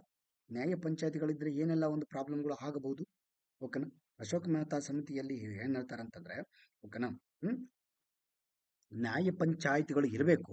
ನ್ಯಾಯ ಪಂಚಾಯಿತಿಗಳು ಇದ್ದರೆ ಆ ನ್ಯಾಯ ಪಂಚಾಯಿತಿಗಳಲ್ಲಿ ಒಬ್ಬ ಅಧ್ಯಕ್ಷನಾಗಿ ಆತ ಅಧ್ಯಕ್ಷನೇ ನ್ಯಾಯಾಧೀಶನಾಗಬೇಕು. ಇವಾಗ ನೋಡಿ, ಫಾರ್ ಎಕ್ಸಾಂಪಲ್, ನ್ಯಾಯ ಪಂಚಾಯಿತಿಗಳಂತಂದ್ರೆ ಇವಾಗ ನ್ಯಾಯಗಳಿಗೆ ಸಂಬಂಧಪಟ್ಟಂಗೆ ಯಾವಾದ್ರೂ ಜಗಳಗಳಾದಾಗ ಯಾವುದೋ ಒಂದು ಸಮಸ್ಯೆಗಳಿಗೆ ಪರಿಹಾರವನ್ನು ಒದಗಿಸುವಂತ ಕೆಲಸ ಮಾಡೋದಕ್ಕೆ ಪಂಚಾಯತ್ ಇರುತ್ತೆ. ಪಂಚಾಯತ್ ಬೇರೆ, ಕಾರ್ಯಾಂಗದ ಪಂಚಾಯತಿ ಬೇರೆ. ಆದ್ರೆ ಇವ್ರೇನ್ ಹೇಳ್ತಾರೆ, ನ್ಯಾಯ ಪಂಚಾಯತಿಗಳನ್ನ ರಚನೆ ಮಾಡ್ಬೇಕು ಮತ್ತೆ ಸಪರೇಟ್ ಆಗಿ. ಅಲ್ಲಿ ಅಧಿಕಾರ ಆಡಳಿತ ಮಾಡೋದು. ಇವಾಗ ನೋಡಿ, ರಾಜ್ಯ ಸರ್ಕಾರದಲ್ಲಿ ಆ ಏನು ಆ ವಿಧಾನಸಭೆ ವಿಧಾನ ಪರಿಷತ್ ಹೆಂಗಿದಾವೆ, ಕೇಂದ್ರ ಸರ್ಕಾರದಲ್ಲಿ ಶಾಸಕಾಂಗ ಮತ್ತೆ ಏನು ರಾಜ್ಯಸಭೆ ಮತ್ತೆ ಲೋಕಸಭೆ ಹೆಂಗಿದಾವೆ, ಅದ್ ಬಿಟ್ರೆ ಎಲ್ಲಿದಾವೆ, ಸೆಂಟ್ರಲ್ ಅಲ್ಲಿ ಯಾವುದು ಸುಪ್ರೀಂ ಕೋರ್ಟ್ ಇದೆ. ಸುಪ್ರೀಂ ಕೋರ್ಟ್ ಇದೆ ಅಲ್ವಾ, ಸುಪ್ರೀಂ ಕೋರ್ಟ್ ಇದೆ. ಸ್ಟೇಟ್ ಅಲ್ಲಿ ಯಾವ್ದಿದೆ, ಹೈಕೋರ್ಟ್ ಇದೆ. SC, SC, ಓಕೆನಾ, ಹೈಕೋರ್ಟ್. ಓಕೆನಾ, ಇವೇನ್ ಮಾಡ್ತವೆ, ನ್ಯಾಯ ಒದಗಿಸುವಂತ ಕೆಲಸ ಮಾಡ್ತವೆ. ಅದೇ ತರ ಪಂಚಾಯತ್ಗಳಲ್ಲೂ ಕೂಡ ನ್ಯಾಯ ಪಂಚಾಯತ್ಗಳು ಇರಬೇಕು ಅಂತ ಇವ್ರು ಹೇಳ್ತಾರೆ. ಇವಾಗ ಫಾರ್ ಎಕ್ಸಾಂಪಲ್ ಒಂದು 10 ಜನ ಇರ್ತಾರೆ, 10 ಜನ ಮೆಂಬರ್ಗಳು ಆಗಿರ್ತಾರೆ ಎಲೆಕ್ಷನ್ ಗೆದ್ದಿರ್ತಾರೆ. ನ್ಯಾಯ ಪಂಚಾಯತಿಗಳಿಗೆ ಒಂದು ಎಲೆಕ್ಷನ್ ಮಾಡಿರ್ತಾರೆ ಅನ್ಕೊಳ್ಳಿ. ನ್ಯಾಯ ಪಂಚಾಯತಿಗೆ ಸಂಬಂಧಪಟ್ಟಂಗೆ ಒಂದು ಎಲೆಕ್ಷನ್ ಮಾಡಿರ್ತಾರೆ. ಆ ನ್ಯಾಯ ಪಂಚಾಯತಿಗಳಲ್ಲಿ 10 ಜನ ಎಲೆಕ್ಷನ್ಗೆ ನಿಂತಿರ್ತಾರೆ ಅನ್ಕೊಳ್ಳಿ. ಆ 10 ಜನ ಒಂದ್ ಸೈಡ್, ಇನ್ನೊಂದ್ ಸೈಡ್ 10 ಜನ ಅಪೋಸಿಟ್ ಪಕ್ಷ.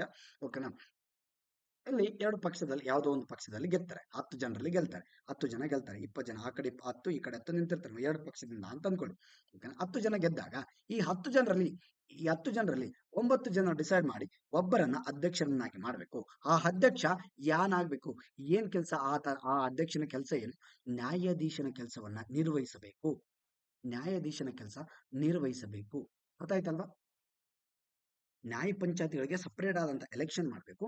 ಕಾರ್ಯಾಂಗದ ಒಂದು ಎಲೆಕ್ಷನ್, ಒಂದು ಪಂಚಾಯತ್ ಬೇರೆ, ಅದು ಪಂಚಾಯತ್ ಬೇರೆ. ಅಭಿವೃದ್ಧಿ ಮಾಡ್ತಕ್ಕಂಥ ಒಂದು ಪಂಚಾಯತ್. ಇವಾಗ ರಾಜ್ಯ ಸರ್ಕಾರ ಹೆಂಗಿರ್ತಾರೆ ರಾಜ್ಯದಲ್ಲಿ, ಕೇಂದ್ರ ಸರ್ಕಾರ ಹೆಂಗಿರುತ್ತೆ ಕೇಂದ್ರದಲ್ಲಿ, ಅಲ್ಲಿ ಕೂಡ ಸುಪ್ರೀಂ ಕೋರ್ಟ್ ಇರುತ್ತೆ, ಇಲ್ಲಿ ಕೂಡ ಹೈಕೋರ್ಟ್ ಇರುತ್ತೆ. ಅದೇ ತರ ಪಂಚಾಯತಿಯಲ್ಲೂ ಕೂಡ, ಪಂಚಾಯತಿಯಲ್ಲಿ ಅಧಿಕಾರ ಮಾಡ್ತಕ್ಕಂಥ ರಾಜಕೀಯ ಪಕ್ಷಗಳೇ ಬೇರೆ. ಇಲ್ಲಿ ನ್ಯಾಯ ಪಂಚಾಯತಿಗೆ ಸಂಬಂಧಪಟ್ಟಂಗೆ ಅಲ್ಲಿಯೂ ಕೂಡ ಎಲೆಕ್ಷನ್ ಆಗಬೇಕು. ಎಲೆಕ್ಷನ್ ಆದ ನಂತರ ಅವರಲ್ಲಿ ಯಾರೋ ಒಬ್ರು ಅಧ್ಯಕ್ಷರಾಗಬೇಕು. ಅವರು ಅಧ್ಯಕ್ಷರು ಯಾರು ಮಾಡ್ತಾರೆ, ಉಳಿದ ಈ ಮೆಂಬರ್ಗಳು ಗೆದ್ದಿರ್ತಾರಲ್ವಾ, ನ್ಯಾಯ ಪಂಚಾಯತಿ ಒಂದು ಎಲೆಕ್ಷನ್ ಅಲ್ಲಿ ಮೆಂಬರ್ಗಳು ಗೆದ್ದಿರ್ತಾರಲ್ಲ, ಅವರಲ್ಲಿ ಯಾರೋ ಒಬ್ರು ಏನ್ ಮಾಡ್ತಾರೆ, ಅಲ್ಲಿ ತಮ್ಮಲ್ಲಿ ಅಧ್ಯಕ್ಷನಾಗಿ ಮಾಡುವಂತ ಕೆಲಸ ಮಾಡ್ತಾರೆ. ಓಕೆನಾ, ಇದು ಯಾರು ಹೇಳ್ತಾರೆ, ದಟ್ ಈಸ್ ಪಂಚಾಯತ್ ರಾಜ್ ಎಲೆಕ್ಷನ್ಗೆ ಸಂಬಂಧಪಟ್ಟಂಗೆ ಈ ಒಂದು ನ್ಯಾಯ ಪಂಚಾಯತಿಗಳ ರಚನೆ ಆಗ್ಬೇಕು ಅಂತ ಅಶೋಕ್ ಮೆಹ್ತಾ ಅವರು ಹೇಳ್ತಾರೆ. ಓಕೆನಾ, ಎಸ್, ರಾಜ್ಯದ ಅಭಿವೃದ್ಧಿಯಿಂದ ಪ್ರತ್ಯೇಕ ಸಂಸ್ಥೆಗಳಾಗಿ ಇರಿಸಬೇಕು. ಪಂಚಾಯತ್ ರಾಜ್ ಚುನಾವಣೆಗಳನ್ನು ಆಯೋಜಿಸಬೇಕು. ಹೌದು, ಪಂಚಾಯತ್ ರಾಜ್ ಚುನಾವಣೆಗಳನ್ನ ಆಯೋಜಿಸಬೇಕು ಅಂತ. ಹ್ಮ್? ಇವಾಗ ಒಂದು ಅರ್ಥ ಮಾಡ್ಕೊಳ್ಳಿ. ಇನ್ನೇನಾದ್ರು ಇನ್ ಕೇಸ್ ಇವತ್ತು ನ್ಯಾಯ ಪಂಚಾಯತ್ಗಳು ಇಲ್ಲ, ಕೆಲವು ಕಡೆ ನಾನು ಹೇಳಿದೆ, ನ್ಯಾಯ ಪಂಚಾಯತ್ಗಳು ಅಂದ್ರೆ ಏನು, ಊರಿನ ಹಿರಿಯರೇ ಸಮಸ್ಯೆಗಳನ್ನ ಬಗೆಹರಿಸ್ತಾರೆ. ಕೆಲವು ವಿಚಾರಗಳಲ್ಲಿ, ಕೆಲವೊಂದು ಊರುಗಳಲ್ಲಿ ಇವತ್ತಿಗೂ ಕೂಡ ಪೊಲೀಸ್ ಮೆಟ್ಟಲ್ನ ಹತ್ತಿರ ಊರುಗಳು ಇದಾವೆ. ಕೆಲವು ಕಡೆ ಬಹಳ ಕಡಿಮೆ ಇದಾವೆ. ಅಂದ್ರೆ ಎಷ್ಟಿದಾವೆ ಸರ್ ಅಂತ ನಂಬರ್ಗಳಲ್ಲಿ ಹೇಳಕ್ಕಾಗಲ್ಲ. ಎಲ್ಲೋ ಇದಾವೆ. ಓಕೆ, ಎಲ್ಲೋ ಇದಾವೆ. ಅಂದ್ರೆ ಇಲ್ಲಿ ಏನಾಗುತ್ತೆ, ಕೆಲವು ಓಕೆನಾ ಹಳ್ಳಿಗಳಲ್ಲಿ ಇನ್ನಾದ್ರೂ ಕೂಡ ಕೆಲವ್ರ ಮೇಲೆ ರೆಸ್ಪೆಕ್ಟ್ ಇರುತ್ತೆ. ಅವ್ರದ್ದು ದೊಡ್ಡ ಮನೆ, ಓಕೆನಾ, ಮನೆ, ಅವ್ರದ್ದು ಫ್ಯಾಮಿಲಿ ದೊಡ್ಡದಿದೆ, ಹಿಂದಿನಿಂದ ಹೆಸರು ಮಾಡ್ಕೊಂಡ್ ಬಂದಿರ್ತಾರೆ, ಒಳ್ಳೆ ರೆಸ್ಪೆಕ್ಟ್ ಕೊಟ್ಟಿರ್ತಾರೆ ಜನರಿಗೆ, ಊರಿನ ಅಭಿವೃದ್ಧಿಯಲ್ಲಿ ಅವ್ರು ಪಾತ್ರ ವಹಿಸಿರ್ತಾರೆ. ಓಕೆನಾ, ಹ್ಮ್ ಅವ್ರಿಗೆ ರೆಸ್ಪೆಕ್ಟ್ ಕೊಡ್ತಾ ಜನನೇ ಸ್ವ ಇಚ್ಛೆಯಿಂದ ರೆಸ್ಪೆಕ್ಟ್ ಕೊಡ್ತಾ ಇರ್ತಾರೆ. ಅಂತ ಒಂದು ಊರುಗಳಲ್ಲಿ ಒಂದು ಏನು ಸಂವಿಧಾನಿಕವಾಗಿ ನ್ಯಾಯ ಪಂಚಾಯತಿ ಇಲ್ಲದೆ ಇದ್ರೂ ಕೂಡ ನಿಮ್ಮ ಒಂದು ಸ್ವ ಇಚ್ಛೆಯಿಂದ ನ್ಯಾಯ ಪಂಚಾಯತಿಗಳ ವ್ಯವಸ್ಥೆಯನ್ನ ತಾವು ಮಾಡ್ಕೊಂಡಿರ್ತಾರೆ ಕೆಲವು ಪಂಚಾಯತಿಗಳಲ್ಲಿ. ಓಕೆನಾ, ಇವತ್ತಿಲ್ಲ, ಸಾಂವಿಧಾನಿಕವಾಗಿ ಇವತ್ತಿಲ್ಲ. ಆದ್ರೆ ಸ್ವ ಇಚ್ಛೆಯಿಂದ ಊರಿನ ಗೌಡ ಅಥವಾ ಕುಲಕರ್ಣಿ ಅಥವಾ ಹಿರಿಯರು ಯಾರೋ ಇರ್ತಾರೆ ಅನ್ಕೊಳ್ಳಿ, ಪಾಟೀಲ, ಗೌಡ, ಶನಭೋಗ, ಇವರೆಲ್ಲ ಪಂಚಾಯತಿಯಲ್ಲಿ ಐದು ಪಂಚರ ಸಭೆ ಇತ್ತು. ಅವ್ರಿಗೆ ಇನ್ನಾದ್ರೂ ಇವತ್ತಿಗೂ ಕೂಡ ಕೆಲವು ಊರುಗಳಲ್ಲಿ ಇದ್ದಾರೆ. ಅವ್ರ ಮನೆಗೆ ಹೋಗ್ತಾರೆ ನ್ಯಾಯವನ್ನು ಬಗೆಹರಿಸಲಿಕ್ಕೆ. ಕೆಲವು ಜನರು ಅಲ್ಲಿ ಹೋಗ್ತಾರೆ. ನಮ್ಮ ಊರಿನ ಗೌಡ ಇದ್ದಾನೆ, ಅಲ್ಲಿ ಹೋಗೋಣ ಬಾ, ಸಮಸ್ಯೆನ ಬಗೆಹರಿಸೋಣ ಬಾ ಅಂತೇಳಿ. ಇವತ್ತು ಕೂಡ ಕೆಲವು ಒಂದು ಊರುಗಳಲ್ಲಿ, ಓಕೆನಾ, ಎಲ್ಲ ಒಂದು ಸಾಸಿವೆ ಕಾಳಿನಷ್ಟು ಇರಬಹುದು. ಓಕೆನಾ, ಹ್ಮ್ ಓಕೆ, ಎಲ್ಲಿದಾವೆ ಏನಿದಾವೆ ಅಂತೇಳಿ ನಾನು ಡೀಟೇಲ್ ಹೇಳಕ್ಕಾಗಲ್ಲ, ಬಿಕಾಸ್ ಮೇ ಬಿ ಇರಬಹುದು. ಓಕೆ, ನಮ್ಮ ಒಂದು ಹಳ್ಳಿಗಳ ಪರಿಸ್ಥಿತಿಯಲ್ಲಿ ಇವತ್ತು ಆ ತರ ಇದೆ. ರೆಸ್ಪೆಕ್ಟ್ ನಾನು ನೋಡ್ತೀನಿ. ಓಕೆನಾ, ಪಾರಂಪರಿಕವಾಗಿ ಬಂದಿರ್ತವೆ. ಓಕೆನಾ, ಎಸ್. ಇನ್ ಕೇಸ್ ಇವತ್ತಿನ ಕಾಲದಲ್ಲಿ ನ್ಯಾಯ ಪಂಚಾಯತ್ ವ್ಯವಸ್ಥೆ ಇದ್ದಿದ್ರೆ ಏನಾಗ್ತದೆ, ಇನ್ಫ್ಲುಯೆನ್ಸ್ ಆಗುತ್ತೆ. ಇವಾಗ ಅವತ್ತಿನ ಕಾಲದಲ್ಲಿ ನ್ಯಾಯ ಪಂಚಾಯತಿ ಇವರು ರೆಫರ್ ಮಾಡ್ತಾರೆ ಅನ್ಕೊಳ್ಳಿ. ಏನಾಗ್ತಿತ್ತು ನ್ಯಾಯ ಪಂಚಾಯತಿಗಳು, ಇವಾಗ ಅಧ್ಯಕ್ಷ 10 ಜನ ಇರ್ತಾರೆ. 10 ಜನ ಗೆದ್ದಿರ್ತಾರೆ ಅನ್ಕೊಳ್ಳಿ. 10 ಜನರಲ್ಲಿ ಒಬ್ಬ ಅಧ್ಯಕ್ಷನಾಗಿರ್ತಾನೆ. ಆತ ಅಧ್ಯಕ್ಷನೇ ನ್ಯಾಯಾಧೀಶ. ಓಕೆನಾ, ನ್ಯಾಯಾಧೀಶ. ಈ ನ್ಯಾಯಾಧೀಶನಿಗೆ ಏನ್ ಮಾಡ್ತಾರೆ, ಇವಾಗ ಈ 10 ಜನ ಮೆಂಬರ್ಗಳು ಇರ್ತಾರಲ್ವಾ, ಇವರೆಲ್ಲ ಒಂದೇ ನ್ಯಾಯಾಧೀಶ ಒಂದೇ. 9 ಜನ ಮೆಂಬರ್ಗಳು, 10 ಜನರಲ್ಲಿ ಒಬ್ಬ ನ್ಯಾಯಾಧೀಶ ಆಗ್ತಾನೆ. ಇನ್ನುಳಿದ 9 ಮಂದಿ ಮೆಂಬರ್ಗಳು ಇರ್ತಾರೆ. ಇವಾಗ ಏನಾಗುತ್ತೆ, ಈ 9 ಜನರಲ್ಲಿ ಯಾವುದೋ ಒಬ್ಬ ವ್ಯಕ್ತಿಯ ಒಂದು ರಿಲೇಟಿವ್ಸ್ಗೆ ಜಗಳ ಆಗುತ್ತೆ. ಓಕೆನಾ. ಇನ್ನೊಬ್ಬ ಯಾವುದೋ ಒಂದು ವ್ಯಕ್ತಿ ಊರಲ್ಲಿ ಇರ್ತಕ್ಕಂಥ ಒಬ್ಬ ವ್ಯಕ್ತಿ, ಇನ್ನೊಂದು ಪರ್ಸನ್, ಬಿ ಪರ್ಸನ್. ಓಕೆನಾ. ಈ 9 ಜನರಲ್ಲಿ ಒಬ್ಬನಿಗೆ ಪರಿಚಯ ಇರತಕ್ಕಂಥ ಒಂದು ರಿಲೇಟಿವ್ಸ್ ಯಾರು, ಎ ಪರ್ಸನ್. ಓಕೆನಾ. ಈ ಬಿ ಪರ್ಸನ್ಗೆ ಯಾರು ರಿಲೇಟಿವ್ಸ್ ಇಲ್ಲ, ಯಾರು ರಿಲೇಟಿವ್ಸ್ ಇಲ್ಲ. ಇಲ್ಲೇನಾಗುತ್ತೆ, ಈ ಬಿ ಪರ್ಸನ್ ಹತ್ರ 1 ಎಕರೆ ಹೊಲ ಇರುತ್ತೆ, 1 ಎಕರೆ ಹೊಲ ಈತನ ಹೆಸರಲ್ಲೇ ಇರುತ್ತೆ. ಈತ ಎ ಪರ್ಸನ್ ಅಕ್ರಮವಾಗಿ ಈತನ ಹೊಲವನ್ನು ತನ್ನ ಹೆಸರಿಗೆ ಮಾಡ್ಕೊಂಡ್ಬಿಡ್ತಾನೆ, ಎ ಪರ್ಸನ್. ಓಕೆನಾ. ಇಲ್ಲಿ ಇವಾಗ ಇವರಿಬ್ರು ನ್ಯಾಯ ಪಂಚಾಯತಿಗೆ ಹೋಗ್ತಾರೆ, ನ್ಯಾಯ ಪಂಚಾಯತಿಗೆ ಹೋಗ್ತಾರೆ. ನ್ಯಾಯ ಪಂಚಾಯತಿಗೆ ಹೋದ ಸಂದರ್ಭದಲ್ಲಿ ಈತನ ರಿಲೇಟಿವ್ಸ್ ಒಬ್ಬರು ಮೆಂಬರ್ ಇರ್ತಾರೆ ಇಲ್ಲಿ, ನ್ಯಾಯ ಪಂಚಾಯತಿಯಲ್ಲಿ ಮೆಂಬರ್ ಇರ್ತಾರೆ. ಈತನಿಗೆ ಯಾರು ಪರಿಚಯ ಇಲ್ಲ, ಈತ ಎಷ್ಟೇ ಶ್ರೀಮಂತನಾಗಿದ್ರು ಕೂಡ ಅಲ್ಲಿ ಪಂಚಾಯತಿಯಲ್ಲಿ ರಿಲೇಟಿವ್ಸೇ ಇಲ್ಲ, ಮೆಂಬರ್ಗಳು.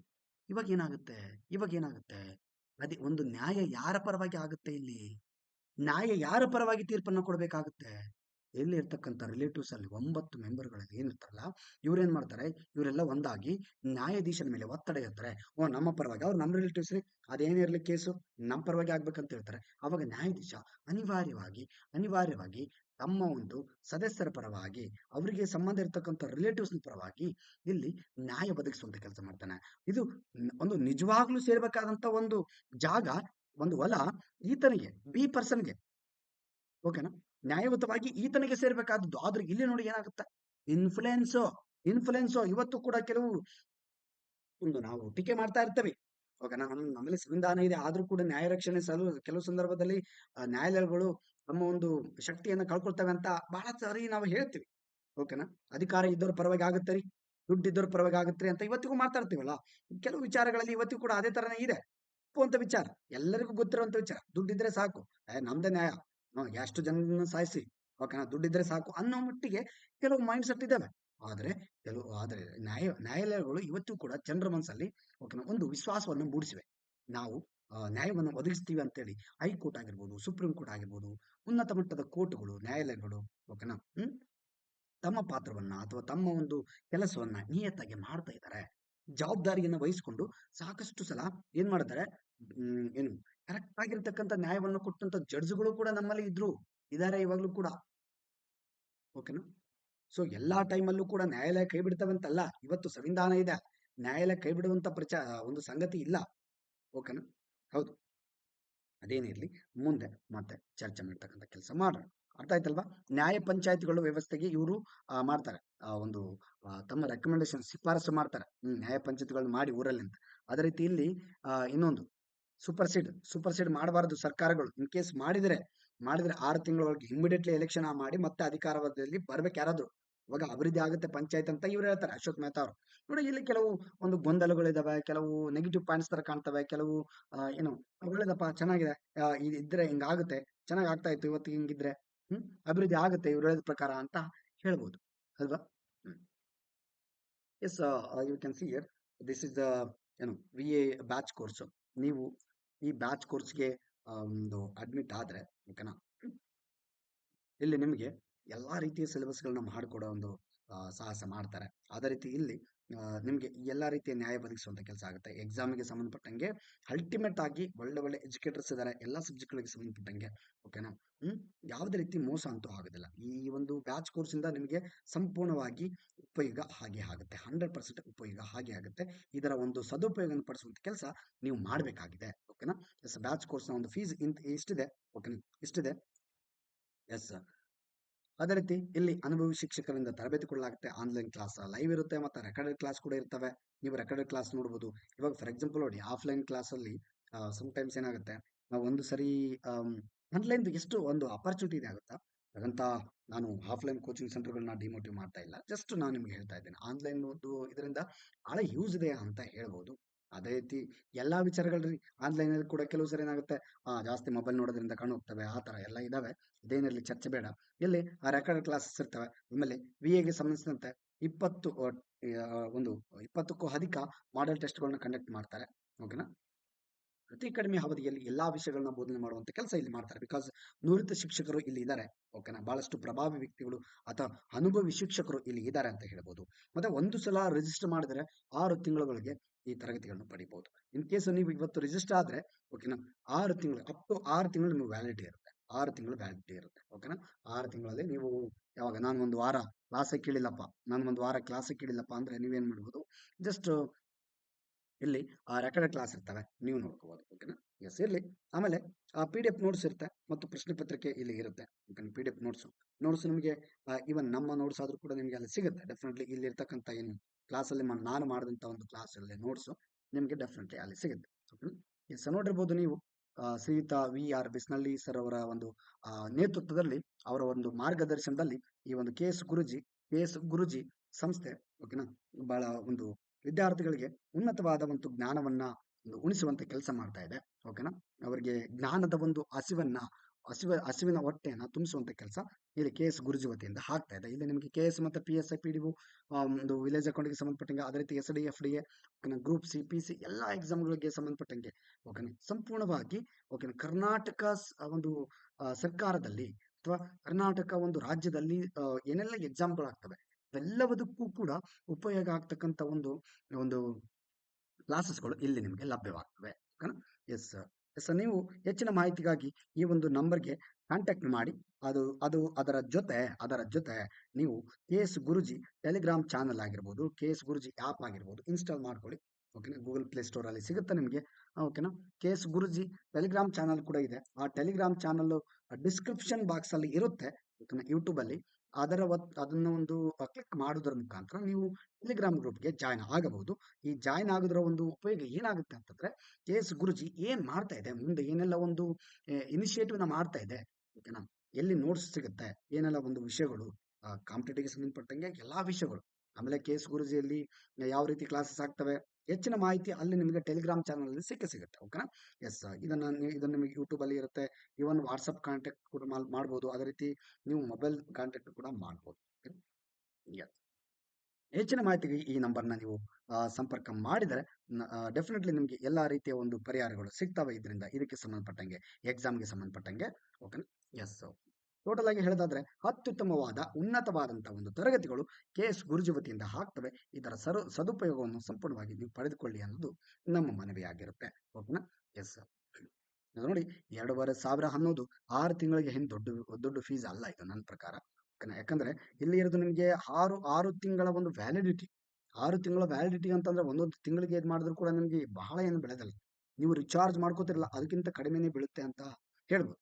ಓಕೆನಾ? ಮೊಬೈಲ್ ರಿಚಾರ್ಜ್ ಮಾಡ್ಕೋತಿರಲ್ಲ, ಅದಕ್ಕಿಂತ ಕಡಿಮೆ. ಬಿಕಾಸ್ 6 ತಿಂಗಳ ವ್ಯಾಲಿಡಿಟಿಯಲ್ಲಿ 2,500ದಲ್ಲಿ ಕ್ಲಾಸಸ್ ಕೊಡ್ತಾರೆ ಅಂತಂದ್ರೆ, ಇದು ಐ ಥಿಂಕ್ ಒಂದು ಬಹಳ ಕಡಿಮೆ ಫೀಸ್ ಅಂತಾನೆ ಹೇಳ್ಬೋದು. ಓಕೆನಾ? ಎಸ್, ಇದರ ಸದುಪಯೋಗನ ಪಡಿಸ್ಕೊಳ್ಳಿ ದಯವಿಟ್ಟು.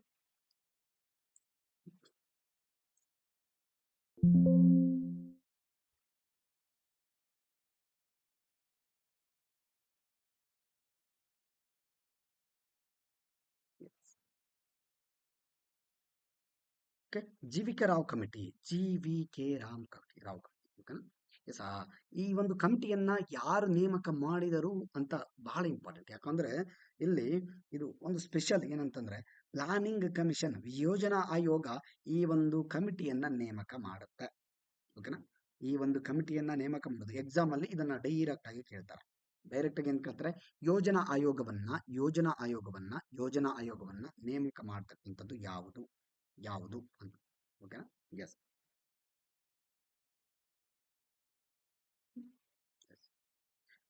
ಯಾವ್ದು ಎಷ್ಟರಲ್ಲಿ ಮಾಡುತ್ತೆ? 1980ರಲ್ಲಿ ಈ ಸಮಿತಿಯನ್ನ ನೇಮಕ ಮಾಡುತ್ತೆ ಯೋಜನಾ ಆಯೋಗವು, ಪ್ಲಾನಿಂಗ್ ಕಮಿಷನ್. ಇವಾಗ ಏನಿದೆ, ಅವಾಗ ಯೋಜನಾ ಆಯೋಗ ಇತ್ತು, ಇವತ್ತೇನಿದೆ, ನೀತಿ ಆಯೋಗ ಇದೆ.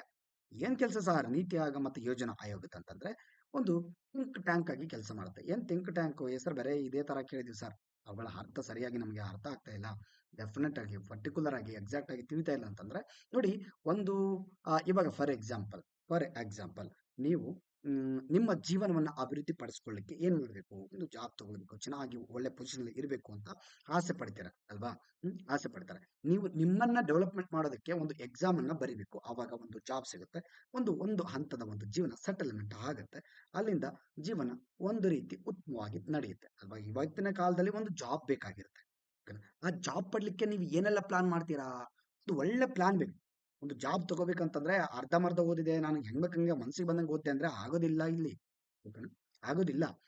ಒಳ್ಳೆ ಪ್ಲಾನ್ ಮುಖಾಂತರ ಓದ್ಬೇಕಾಗುತ್ತೆ. ಒಳ್ಳೆ ಪ್ಲಾನ್ ಇರಬೇಕು. ಆ ಪ್ಲಾನ್, ನೀವು ಒಳ್ಳೆ ಪ್ಲಾನ್ ಮಾಡಿದ್ರೆ ನೀವು ಡೆವಲಪ್ಮೆಂಟ್ ಆಗ್ತೀರ.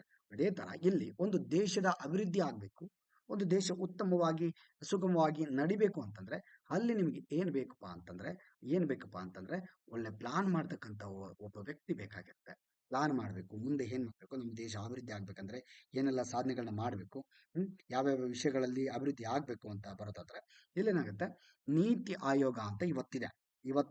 ಇವತ್ತು ಈ ನೀತಿ ಆಯೋಗದ ಬಗ್ಗೆ ಅರ್ಥ ಮಾಡ್ಕೊಂಡ್ರೆ ನಿಮ್ಗೆ ಯೋಜನಾ ಆಯೋಗದ ಬಗ್ಗೆ ಗೊತ್ತಾಗುತ್ತೆ. ಏನ್ ಮಾಡುತ್ತೆ, ನಮ್ಮ ದೇಶ ಅಭಿವೃದ್ಧಿ ಆಗ್ಬೇಕಂದ್ರೆ ಏನೆಲ್ಲ ಒಂದು ಯೋಜನೆಗಳನ್ನ ಹಾಕೋಬೇಕು ಅಥವಾ ಒಂದು ಮಾರ್ಗದರ್ಶನವನ್ನ ಮಾಡಬೇಕು ಅನ್ನೋದು ನೀತಿ ಆಯೋಗ ಡಿಸೈಡ್ ಮಾಡುತ್ತೆ. ನಮ್ಮ ದೇಶ ಅಭಿವೃದ್ಧಿ ಆಗ್ಬೇಕಂದ್ರೆ ಏನೆಲ್ಲ ಕೆಲಸಗಳನ್ನ ಮಾಡಬೇಕು ಮುಂದೆ ಅನ್ನುವಂತ ಒಂದು ಯೋಜನೆಗಳನ್ನ, ಪ್ಲಾನ್ಗಳನ್ನ ಕೇಂದ್ರ ಸರ್ಕಾರಕ್ಕೆ ಮಾಡಿಕೊಡುವಂತ ಕೆಲಸ ಯಾವ್ದು ಮಾಡುತ್ತೆ, ದಟ್ ಈಸ್ ಅ ನೀತಿ ಆಯೋಗ ಮಾಡುತ್ತೆ.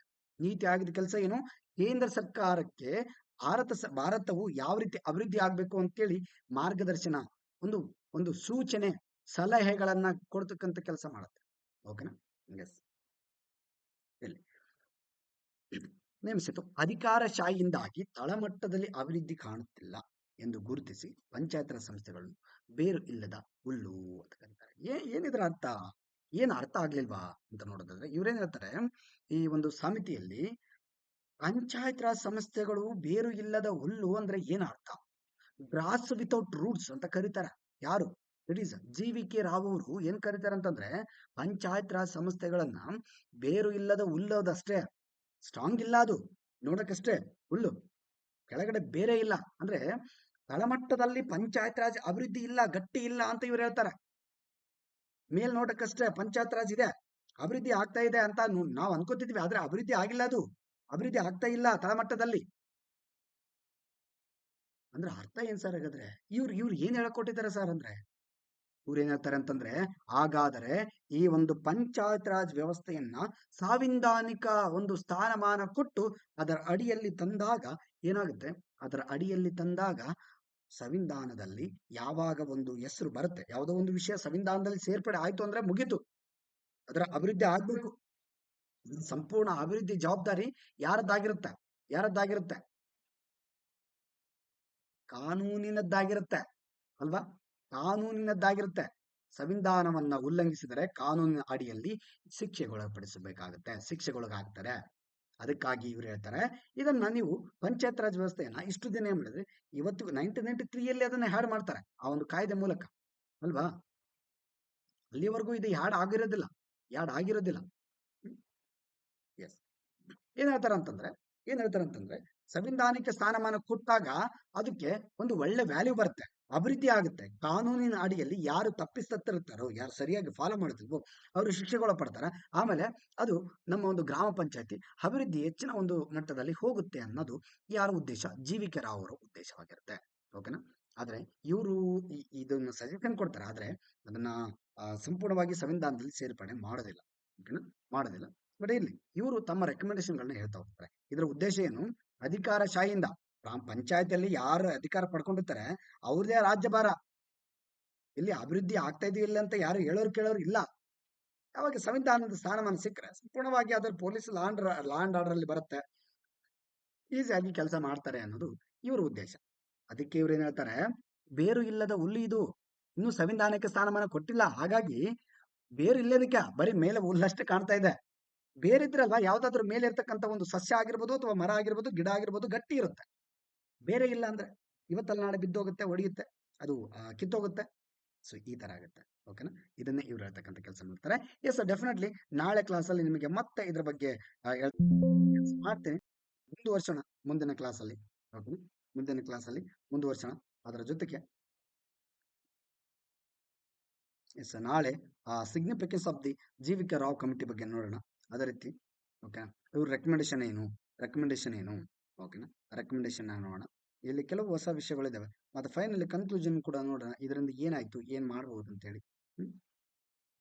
ಅದೇ ರೀತಿ LM ಸಿಂಘ್ವಿ ಕಮಿಟಿ ಬಗ್ಗೆ ನೋಡೋಣ ನಾಳೆ. ಆ ಮೋಸ್ಟ್ ಇಂಪಾರ್ಟೆಂಟ್ ಒಂದು ಕಮಿಟಿ ಅಂದ್ರೆ ಇದೆ, ಆ ಇಂಪಾರ್ಟೆಂಟ್ ಒಂದು ಕಮಿಟಿ ಅಂದ್ರೆ ಇಡೀ ಪಂಚಾಯತ್ ರಾಜ್ ವ್ಯವಸ್ಥೆಯಲ್ಲಿ LM ಸಿಂಘ್ವಿ ಕಮಿಟಿ. ಹಾಗಾದ್ರೆ ಉಳಿದಿಲ್ಲ ಕಮಿಟಿಗಳು ವೇಸ್ಟ್ ಸರ್? ನೋ, ಹಾಗಲ್ಲ. ಬಟ್ ಇದು ಪಂಚಾಯತ್ ರಾಜ್ಗೆ ಸಂಬಂಧಪಟ್ಟಂಗೆ ಒಳ್ಳೆ ಒಂದು ದಾರಿಯನ್ನ ಮಾಡಿಕೊಡುತ್ತೆ ಅಲ್ವಾ. ಒಬ್ಬ ವ್ಯಕ್ತಿ ಯಾವುದೋ ಒಂದು ಪ್ಲೇಸ್ಗೆ ಹೋಗ್ಬೇಕಂದ್ರೆ ಒಂದು ದಾರಿ ಚೆನ್ನಾಗಿರ್ಬೇಕು, ಮೊದಲು ಒಂದು ರೋಡ್ ಚೆನ್ನಾಗಿರ್ಬೇಕು. ಸೊ ಹಾಗಾಗಿ ಆ ಒಂದು ದಾರಿಯನ್ನ ರೋಡನ್ನ ಹಾಕಿ ಕೊಡುವಂತ ಕೆಲಸ ಎಲ್ ಎಂ ಸಿಂಗ್ ಅವರು ನೋಡ್ತಾರೆ, ಅವ್ರು ಏನ್ ಮಾಡಿದ್ರು, ಏನೆಲ್ಲ ಸಾಧನೆ ಮಾಡ್ತಾರೆ, ಯಾವೆಲ್ಲ ವಿಷಯಗಳು ಇವರಿಂದ ನಾವು ಕಲ್ತ್ವಿ, ಸಂವಿಧಾನದಲ್ಲಿ ಏನೆಲ್ಲ ಒಂದು ಬದಲಾವಣೆ ಆಯ್ತು ಇವರಿಂದಾಗಿ ಅನ್ನೋದನ್ನ ಬಹಳ ಸ್ಪಷ್ಟವಾಗಿ ಇನ್ ಡೀಟೇಲ್ ಆಗಿ ನಾಳೆ ನೋಡ್ತಾ ಹೋಗೋಣ. ಓಕೆನಾ, ಇವತ್ತಿಗೆ ಇಷ್ಟು ಸಾಕು ಅನ್ಸುತ್ತೆ. Yes definitely will continue tomorrow. ಓಕೆನಾ. ಎಸ್.